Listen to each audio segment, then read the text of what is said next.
Not everyone around you has good intentions. This is a truth we all come to realize at some point, that the real challenge is knowing how to spot those who don't. Because bad people don't announce themselves, they don't wear warning labels, they blend in. Often charming, sometimes helpful, seemingly harmless, until they're not. The ability to recognize these individuals isn't just useful, it's essential. It can mean the difference between thriving and being held back, between peace of mind and emotional turmoil. And here's the tricky part. Bad people aren't always obvious. They don't necessarily commit crimes or do something overtly evil. More often they corrode your confidence, manipulate your emotions, and exploit your kindness. And if you don't know how to identify them, you're left vulnerable to their influence. So, why is it that so many people fail to see bad people for what they really are? Because we want to believe the best in others. Because we assume that everyone operates with the same moral compass. Because we mistake politeness for goodness, confidence for competence, victimhood for innocence. But make no mistake, just because someone seems nice doesn't mean they are. And just because someone has problems doesn't mean they're not the cause of them. Because the real danger of bad people isn't just the harm they do directly. It's the way they distort your perception of reality. They twist the truth just enough to make you doubt yourself. They push boundaries so gradually that by the time you realize something is wrong, you're already entangled in their web.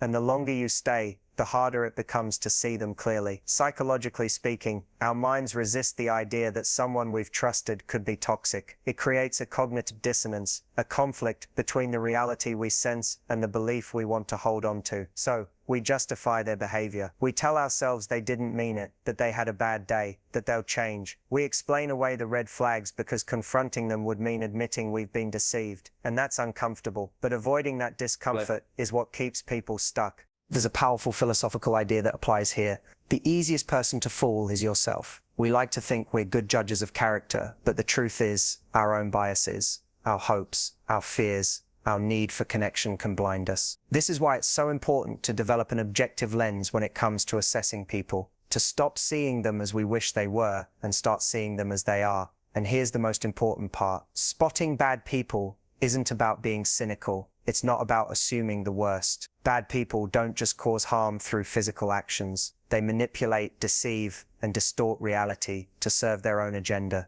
And the most dangerous part, they do it in ways that are often subtle, hard to prove, and deeply confusing to the people they target. If you've ever walked away from a conversation feeling like you're doubting your own memory, apologizing for something you shouldn't, or questioning whether you're overreacting, there's a chance you've been manipulated. Manipulation is one of the defining traits of bad people because it gives them power without requiring force. They don't need to physically control you if they can get inside your head. And they do this through tactics like gaslighting, making you doubt your own reality, or guilt tripping, making you feel responsible for things that aren't actually your fault. They twist words, distort facts, and selectively leave out information to shape a version of reality that benefits them. Now here's what makes manipulation so effective. It plays on our natural instincts to trust, to seek approval, and to avoid conflict. A skilled manipulator doesn't need to tell outright lies. They can simply shift the framing of a situation, nudge your emotions in a certain direction,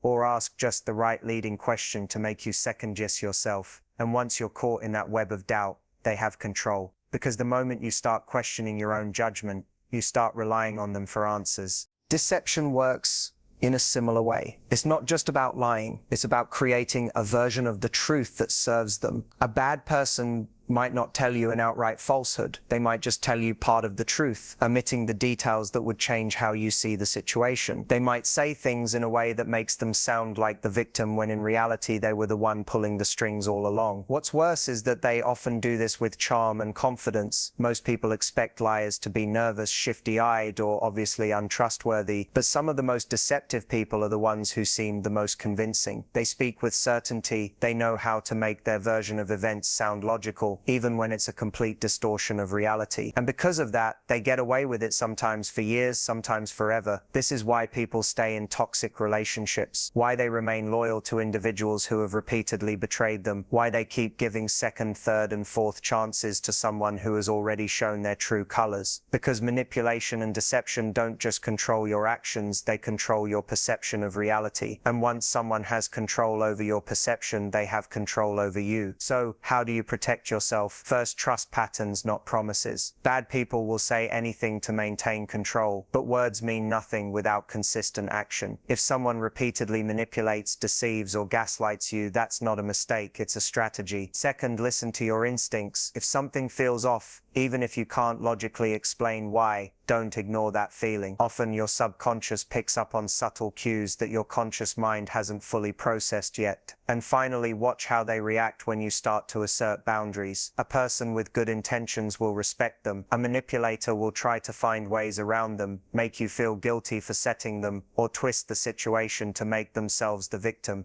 That reaction alone tells you everything you need to know. Because at the end of the day, bad people thrive on control. The moment you stop giving them that control, the moment you step back, set boundaries, and trust your own judgment over their manipulation, that's when their power over you starts to disappear, and that's exactly why they fight so hard to keep it. One of the clearest signs of a bad person is their complete lack of empathy, not just an occasional lapse in judgment or a moment of insensitivity. Everyone has those, but a fundamental inability to feel or care about the pain they cause others. And the reason this is so dangerous is that empathy is what keeps us human. It's what stops us from hurting others for personal gain. It's what makes us feel guilt, remorse, and the weight of our actions. When someone lacks it, there's nothing stopping them from treating people as tools, obstacles, or expendable resources. At first, it's not always obvious. Bad people don't walk around announcing that they don't care about others. In fact, many of them become experts at pretending they do. They'll say all the right words, mimic concern, and even perform acts of kindness when it benefits them. But the real test isn't how someone acts when being kind is easy. It's how they act when kindness is inconvenient, when empathy would require them to make a sacrifice, or when someone else's pain conflicts with their own interests. A person without empathy doesn't just fail to care, they fail to register that they should care. They will lie, manipulate, betray, and hurt without hesitation, not because they don't realize they're causing harm, but because they see no reason to stop. To them, your emotions are irrelevant unless they serve a purpose. If you're useful to them, they'll charm you. If you stand in their way, they'll destroy you. And if you call them out, they'll dismiss you, mock you, or paint you as the problem. One of the most revealing traits of a person like this is their complete lack of remorse. When they do something wrong, there is no genuine guilt, no moment of reflection, no attempt to repair the damage. Instead, they justify it, blame someone else, or pretend it never happened. And if they do apologize, it's never real. It's a performance, a calculated move to get back in your good graces. You can spot it because their actions never change. They keep doing the same things over and over because deep down they don't actually think they did anything wrong. You'll see it in how they handle relationships. A person who lacks empathy treats love as a transaction. They give affection when it benefits them, withdraw it as a form of punishment, and have no problem discarding people when they no longer serve a purpose. They don't love in the way you do, not with depth, not with true connection. They mimic love, but it's hollow because love requires empathy. You'll also see it in how they react to others' suffering. When someone else is in pain, they might act bored, annoyed, or even amused. They might brush it off, make a joke about it, or find a way to make the situation about themselves. And if they're the ones who caused the pain, they won't try to fix it. Instead, they'll find a way to make you feel like you're overreacting, being too sensitive, or bringing it on yourself. This is why bad people leave destruction in their wake. They move through life breaking things, trust, relationships, reputations, without a second thought, because they don't feel the weight of their actions. And if you try to hold them accountable, you'll quickly realize that they don't care about fairness, justice, or doing the right thing. They care about control. So, how do you protect yourself? The first step is accepting a difficult truth. You cannot teach empathy to someone who doesn't have it. You cannot love them into being a better person. You cannot make them see the damage they've done if they don't have the internal wiring to care. What you can do is recognize the signs early and remove yourself from their influence. Because staying around someone like this won't just drain you, it will change you. It will make you question yourself, make you feel like you're the problem, make you start to doubt your own worth. And once that happens, they've won. The best way to win against a person like this is not to play their game at all. Walk away, not because they deserve it, but because you do. Jealousy is a natural human emotion. We all feel it at times. When someone else gets an opportunity, we want it. When we compare ourselves to others, when we feel like we're falling behind. But there's a difference between feeling jealousy and letting it define how you treat others. Bad people don't just experience jealousy. They are consumed by it. It's not a passing emotion. It's a deep underlying resentment toward anyone who has what they lack. Success, happiness, relationships, confidence, it doesn't matter. If you have something they want, they don't admire it, they despise it. And worse, they won't just sit with their jealousy. They will actively work to bring you down. This is what makes bad people so dangerous. They don't want to improve themselves. They want to diminish others. Rather than putting in the effort to grow, they choose the shortcut. Sabotage, gossip, backstabbing, undermining. It's easier to destroy than to build. And bad people have mastered the art of destruction. They'll do it in ways that are obvious, talking behind your back, trying to discredit your achievements, throwing obstacles in your way, but also in ways that are far more insidious. Sometimes they'll pretend to be supportive, but in reality, every compliment is laced with subtle condescension. Every piece of advice is meant to plant doubt. Every word they say is designed to make you shrink, to second-guess yourself, to lose momentum because your success is a direct threat to their ego. And here's the thing, you might think that once you achieve enough, they'll finally respect you. That if you prove yourself, if you're kind enough, if you downplay your wins to make them comfortable, they'll change. But they won't, because their jealousy isn't about you, it's about them. A deeply insecure person doesn't see someone else's success as proof that good things are possible. They see it as proof of their own inadequacy. So the more you grow, the more they resent you, and they won't celebrate you for it. They'll find a way to diminish it. Oh, they just got lucky. It's not that impressive. They think they're better than everyone now. This is why some people will suddenly turn on you the moment you start succeeding. They were fine when you were on the same level as them, struggling together, complaining together. But the moment you rise, even if you worked for it, even if you deserve it, something shifts. Their tone changes, their energy changes. They become distant, cold, or outright hostile, because in their mind, your growth is a personal attack on them. And if you let them, they'll make you feel guilty for it. Guilty for being happy in a relationship when they're single. Guilty for making progress in your career when they're stuck. Guilty for feeling confident when they don't.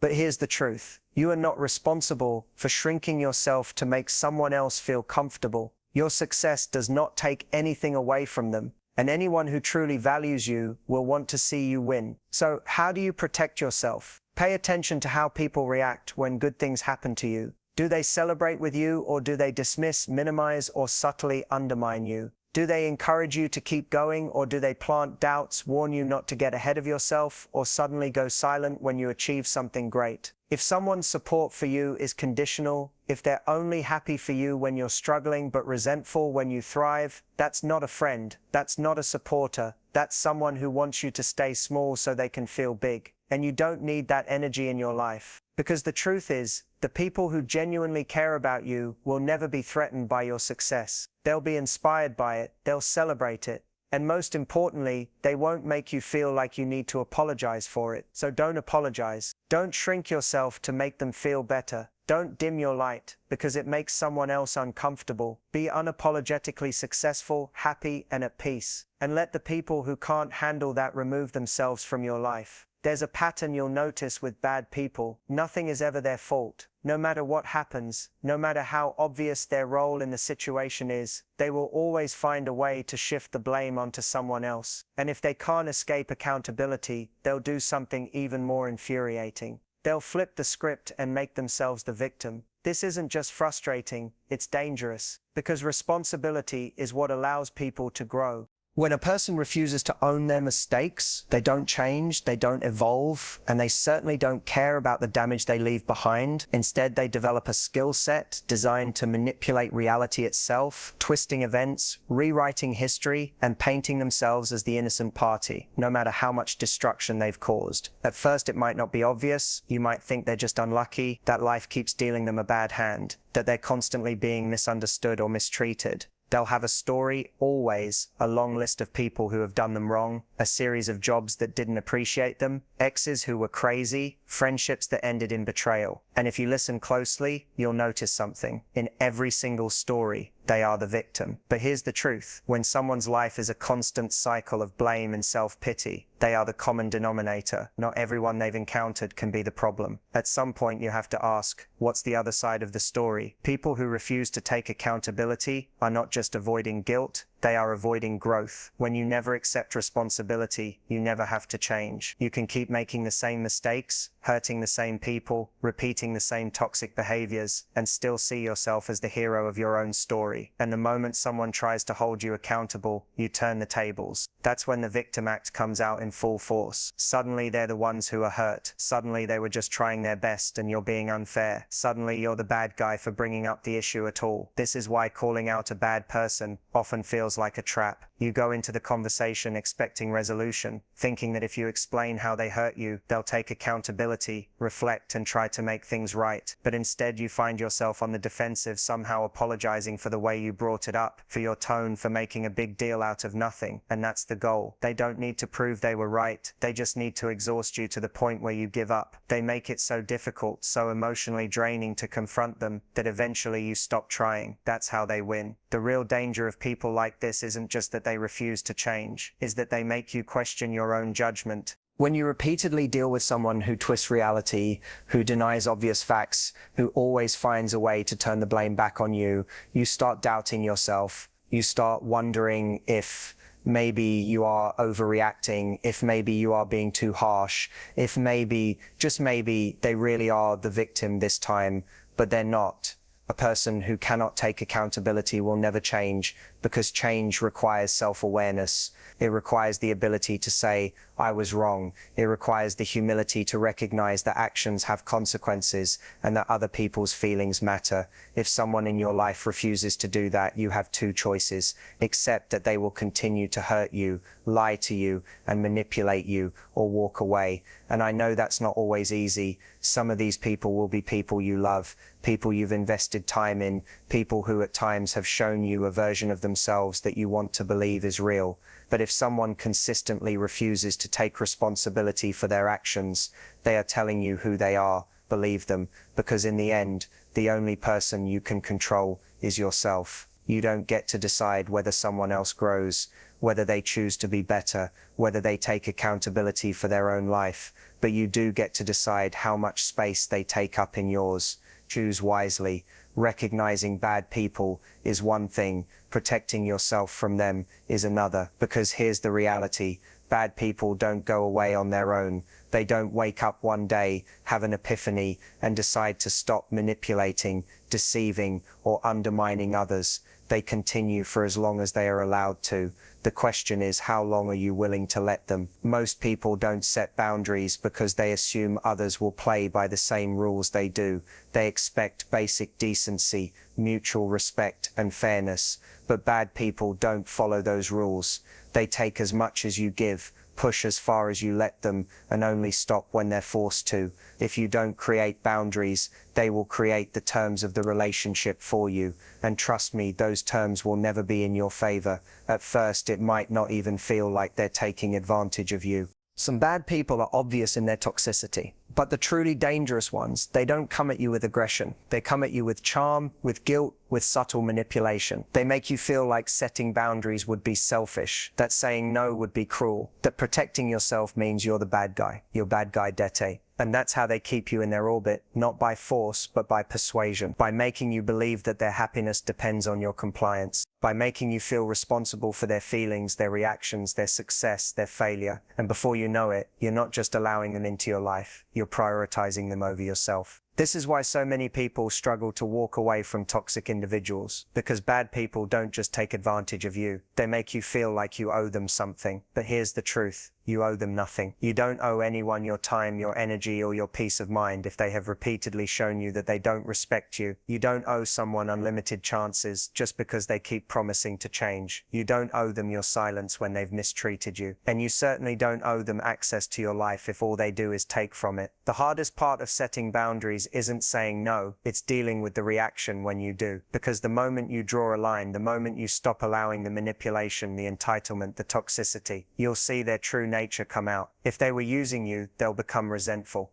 If they were controlling you, they'll get angry. If they were guilt tripping you, they'll escalate the emotional blackmail because your boundaries aren't just inconvenient for them. They expose the fact that their power over you was never real to begin with. It only existed because you allowed it. But that's the key. You allowed it, which means you also have the power to stop it. This is where people hesitate because they think setting boundaries means conflict, confrontation, and burning bridges. And sometimes, yes, it does. But more often than not, setting boundaries simply means refusing to engage in dynamics that drain you. It means distancing yourself, limiting your responses, not giving them the reaction they want. It means realizing that you don't need their permission to walk away. And let's be clear, walking away isn't weakness. It's not giving up. It's not being petty or unforgiving. Walking away is choosing yourself. It's deciding that your energy is too valuable, your peace too important, and your future too full of potential to be dragged down by someone who refuses to treat you with respect. So if you've recognized someone in your life as toxic, manipulative, or simply harmful, don't wait for them to change. Don't wait for more proof, more pain, more wasted time. You already know who they are. The only question left is, what are you going to do about it? Because in the end, bad people don't destroy good people. They only destroy the good people who let them